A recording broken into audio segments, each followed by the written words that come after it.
Back to news. AP assembly privilege committee ముందు YCP ఎమ్మెల్యేల తొలి రోజు విచారణ జరిగింది. 6గురిలో 4 మాత్రమే హాజరయ్యారు. రేపు మరో 6 హాజరు కానున్నారు. ఈ ప్రివిలేజ్ కమిటీ ద్వారా ప్రతిపక్షాన్ని హద్దుల్లో ఉంచాలని టీడీపీ భావిస్తుంటే ప్రత్యేక హోదాపై గళమెత్తి ఇరుకున పెట్టాలని వైసీపీ ప్లాన్ చేస్తోంది. ఏపీ అసెంబ్లీ వర్షాకాల సమావేశాల సందర్భంగా ఆగస్టు 8, 9, 10 తేదీల్లో ప్రత్యేక హోదాపై చర్చ చేయాలంటూ సభలో వైసీపీ పట్టుపట్టింది. సభా కార్యక్రమాలను అడ్డుకుంది. స్పీకర్ పోడియంను చుట్టుముట్టి గందరగోళం చేసింది. దాంతో సభా సంప్రదాయాలను వైసీపీ మంటగల్పిందని, గతంలో ఎన్నడూ లేని విధంగా సభ గౌరవాన్ని దెబ్బతీశారంటూ మంత్రి యనమల ఈ వ్యవహారంపై విచారణ జరిపించాలంటూ ప్రివిలేజ్ కమిటీకి సిఫార్సు చేశారు. యనమల సిఫార్సుతో ఆ 3 రోజులు సభలో జరిగిన ఘటనలకు సంబంధించి 12 మంది వైసీపీ ఎమ్మెల్యేలకు నోటీసులు పంపింది ప్రివిలేజ్ కమిటీ.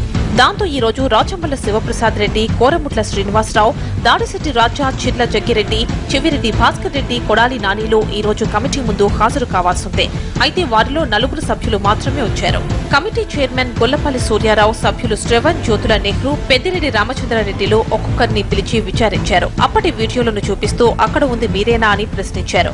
ఇది కేవలం ఎమ్మెల్యేలను గుర్తించడానికి మాత్రమేనని, కమిటీ ఏదో నిర్ణయాలు తీసుకుందని ముందే ఒక అభిప్రాయానికి రావడం తప్పని చెప్పారు గొల్లపల్లి.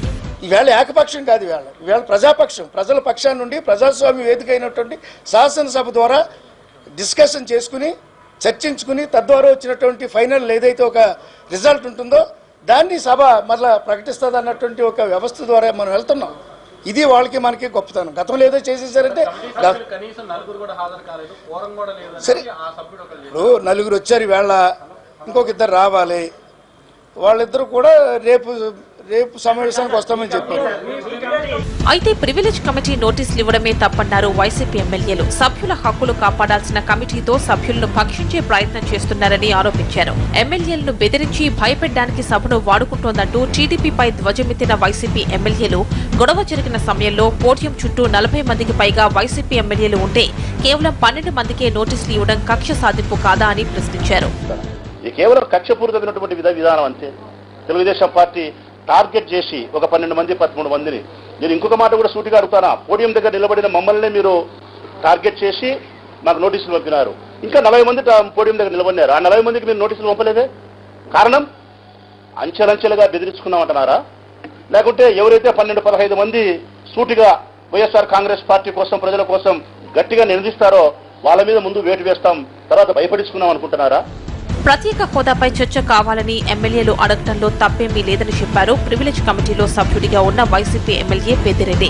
ఈ విషయంలో సభ్యుల మీద ఎటువంటి చర్యలు తీసుకోవాల్సిన అవసరం లేదని ఆయన అభిప్రాయపడ్డారు. మిగిలిన 6 వైసీపీ ఎమ్మెల్యేలను రేపు విచారిస్తామని ప్రకటించింది ప్రివిలేజ్ కమిటీ. అలాగే ఈ రోజు విచారణకు హాజరు కాని 2 ఎమ్మెల్యేలకు మళ్లీ నోటీసులు ఇస్తామని చెప్పారు గొల్లపల్లి. మరి సభలో తామే తప్పు చేయలేదని వాదిస్తోన్న వైసీపీ ఎమ్మెల్యేలు సారీ చెబుతారా లేదా అనేది ఆసక్తికరంగా మారింది.